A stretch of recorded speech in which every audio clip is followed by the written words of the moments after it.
Bom, agora a gente vai trazer o nosso quadro Ouvindo Especialista e vamos trazer um assunto muito importante. Atualmente, cerca de 14 milhões de pessoas têm alguma enfermidade cardiovascular no Brasil. E apesar da importância da prevenção, 23% dos brasileiros nunca foram ao cardiologista. E em caso de doenças cardiovasculares, ter um bom suporte, né, faz toda a diferença. E quando você vai ao hospital que tem à disposição um bom serviço de hemodinâmica, por exemplo, é fundamental. Mas será que você sabe o que é hemodinâmica? Para entender mais, estamos aqui com o Dr. João Alexandre Farjala, que é intervencionista do Hospital Unimed Costa do Sol, que fica em Macaé. E ele é especialista em cardiologia hemodinâmica e também cardiologia intervencionista. Doutor, seja bem-vindo ao Balanço Geral e vamos já começando a perguntar o que é esse serviço de hemodinâmica. Boa tarde. Boa tarde, Ana Paula. Boa tarde aos espectadores. Prazer estar aqui podendo contribuir com informações aí para a população em geral. Eu costumo dizer assim que hemodinâmica hoje é um nome muito pequeno porque a gente desenvolve ali dentro daquela sala de procedimentos, né? Assim, o nome começou como laboratório de hemodinâmica porque era um setor onde a gente ali desenvolvia diagnósticos através do uso de catéteres e alguns dispositivos das doenças, de algumas doenças cardiovasculares. Só que isso vem crescendo assim de forma galopante e dos diagnósticos a gente começou a oferecer os tratamentos.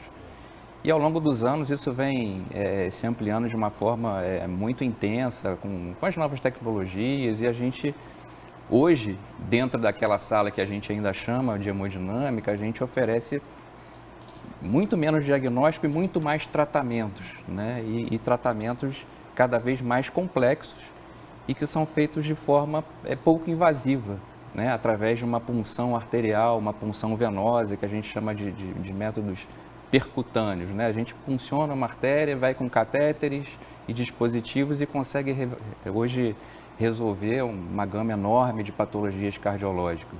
E quais são os procedimentos feitos na hemodinâmica? Então, os mais conhecidos são o cateterismo cardíaco, né? Onde a gente faz principalmente o diagnóstico das doenças coronarianas, onde nós vamos com catéter na entrada da artéria coronária, que é a artéria que irriga o músculo cardíaco, que é responsável para nutri-lo, para que ele possa manter a sua função de bomba, né? E a gente injeta contraste e a gente é capaz de determinar se existe obstrução, em que lugares, quantas são, né? E, diante disso, propor, né, um tratamento dessas doenças, né? Tratamento das doenças coronarianas, a gente vai falar aí da angioplastia, né? E do implante dos stents, que acho que boa parte das pessoas já começam a ouvir falar também, né? Uma área também que vem evoluindo com uma velocidade muito grande, né, com a evolução tecnológica dos equipamentos, dos stents, né? Então, hoje a gente consegue tratar assim, uma gama de patologias coronarianas muito grande. Então, muitas pessoas que antigamente iam operar, botar ponte de safena, mamária, hoje em dia conseguem ser tratadas com stents, né? Olha isso. A evolução, né? Isso ajuda bastante. Agora, em quais casos tem a relevância para um centro cirúrgico, por exemplo? Então, no Hospital da Unimed da Costa do Sol, a gente montou o serviço de hemodinâmica dentro de um centro cirúrgico, né? Que não é exatamente muito habitual disso, mas a gente tem aí a possibilidade de fazer uma ampliação ainda maior do serviço que a gente oferece, porque a gente monta uma sala que a gente chama de sala híbrida, onde a gente consegue aumentar mais a complexidade dos procedimentos, em que a gente poderia mesclar tratamentos cirúrgicos convencionais com os endovasculares, né? Então, a gente fica ali com um centro de alta tecnologia e com proposta para a gente tratar condições cada vez mais complexas. Agora, a rapidez e o cuidado são fundamentais, né, para a sobrevivência do paciente, né, Exatamente. Doutor? Principalmente quando estamos falando dos casos agudos, né, do infarto agudo do miocárdio, por exemplo, né? Existe um jargão antigo que continua até hoje, que é tempo é músculo, né? Então, quando a pessoa desenvolve um quadro de infarto do miocárdio, tem uma musculatura do coração ali que está sofrendo, não está recebendo sangue. Se ela não recebe sangue, ela vai morrer. Quando ela morre, ela perde função, né? Então, o coração passa a ficar desfuncionante. Dependendo da artéria que está acometida, do lugar, essa disfunção pode ser cada vez maior, dependendo da quantidade de músculo que está sofrendo. E isso é o principal determinante do prognóstico do paciente. Então, é uma situação em que a gente tem que agir da forma mais rápida possível, né? E aí a hemodinâmica tem um lugar fantástico, porque o paciente chegando rápido ao hospital, sendo feito o diagnóstico rápido do infarto, através de uma história clínica e um eletrocardiograma. O paciente é encaminhado rapidamente para a hemodinâmica, a gente faz o cateterismo, a gente diagnostica, localiza a obstrução da artéria e já naquele momento, através da angioplastia e do implante de stent, a gente recanaliza aquela artéria e permite que o sangue volte a irrigar aquela musculatura, preservando ela. Ou seja, quanto mais rápido, então, né? Com certeza o resultado é muito mais eficiente. Agora, quem faz o procedimento cardíaco na hemodinâmica apresenta menos risco e melhores condições de recuperação, doutor? Sim, por ser um procedimento muito menos invasivo, né? Grande parte deles a gente consegue fazer, por exemplo, com anestesia local apenas, né? O trauma cirúrgico é muito pequeno, é uma punção arterial. Nos procedimentos um pouco mais complexos a gente pode fazer uma pequena incisão para o acesso arterial, quer dizer, isso implica diretamente no prognóstico, na evolução do paciente. Quanto menor o trauma cirúrgico, quanto menor o trauma anestésico, menor a chance de complicações do procedimento. Então, isso é muito importante. Ao passo que também não há um prejuízo no resultado, porque a gente, através desses métodos intervencionistas minimamente invasivos, percutâneos, a gente está conseguindo resultados fantásticos, né? Então, a gente tem bons resultados com muito menos complicações.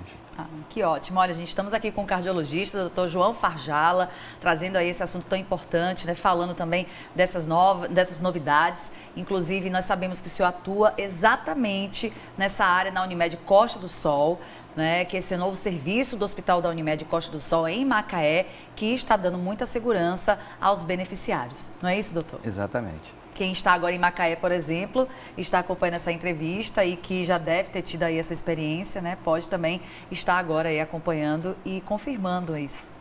Exatamente. Como é que está sendo esse trabalho? Então, tá muito bom, assim, a gente montou uma sala excelente, um aparelho de hemodinâmica, que é uma máquina complexa, que a gente trabalha através de raio-x, na verdade, né? Mas é uma máquina que tem imagens muito boas, tem bastante recursos de softwares para a gente poder fazer os procedimentos, planejar e organizar os procedimentos.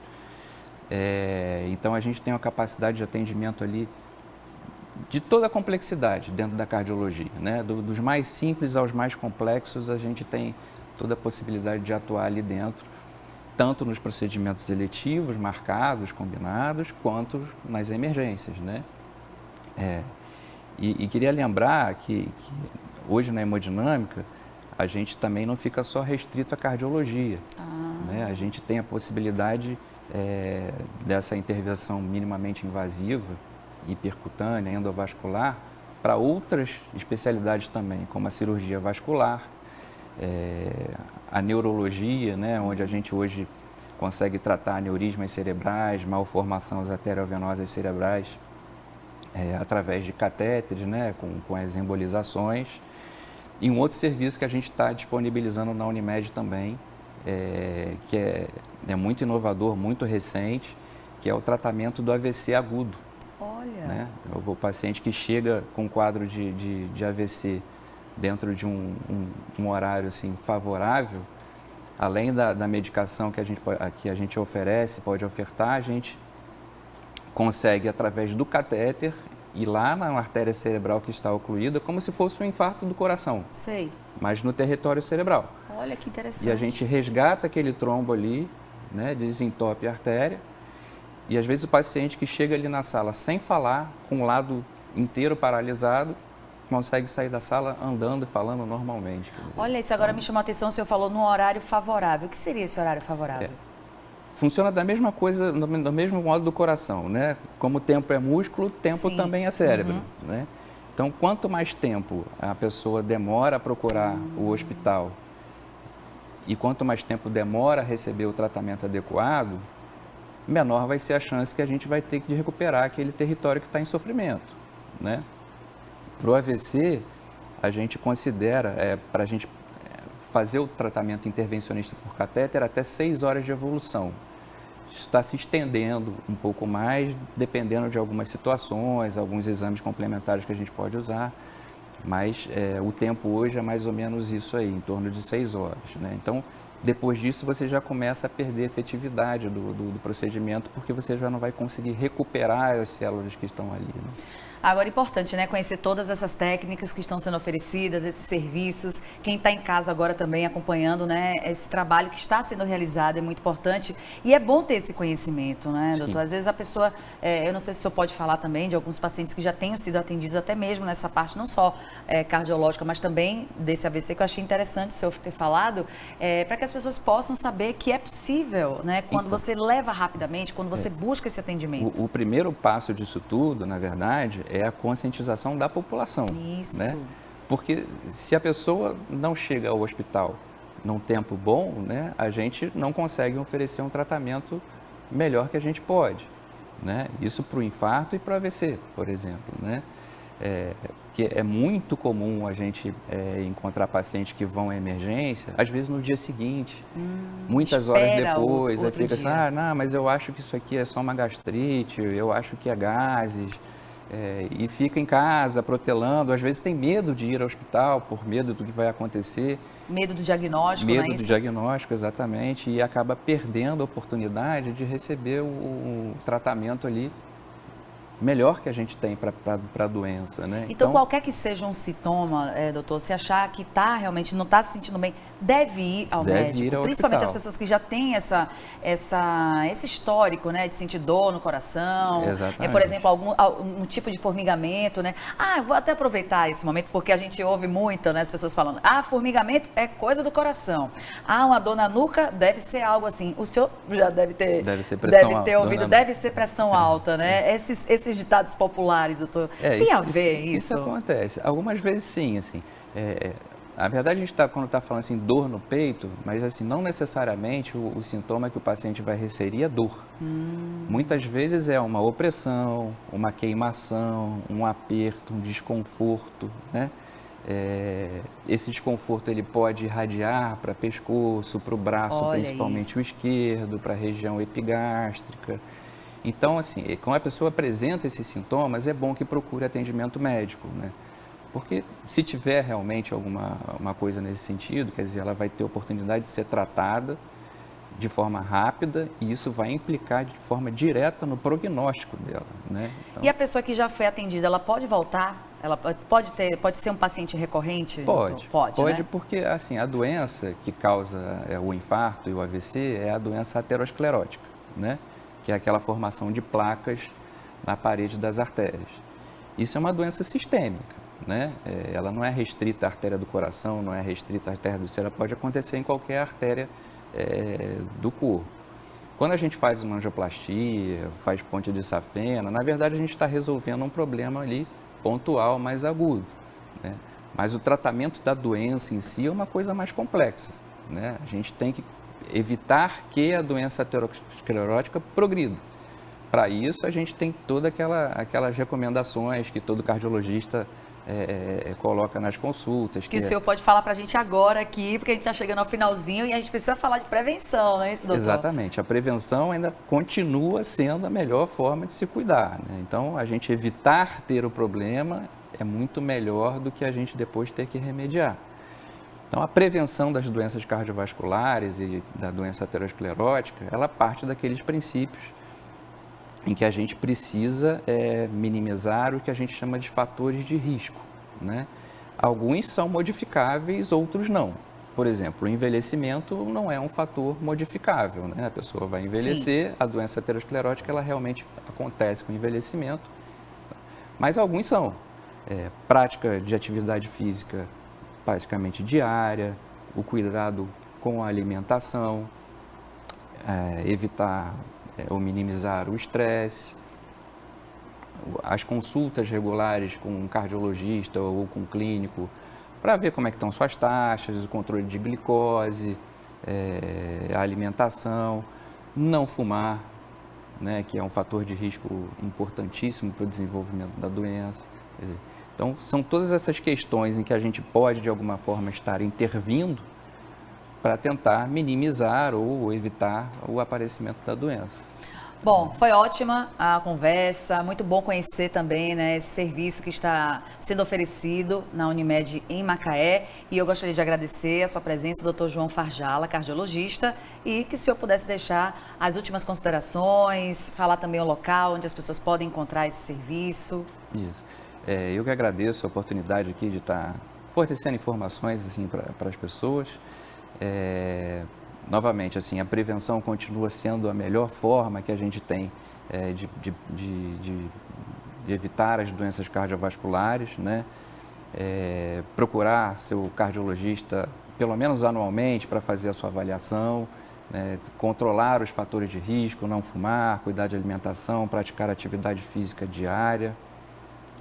E no caso de necessidade, a hemodinâmica a gente geralmente encontra nos serviços hospitalares. Lá em Macaé a gente tem no Hospital Unimed Costa do Sol.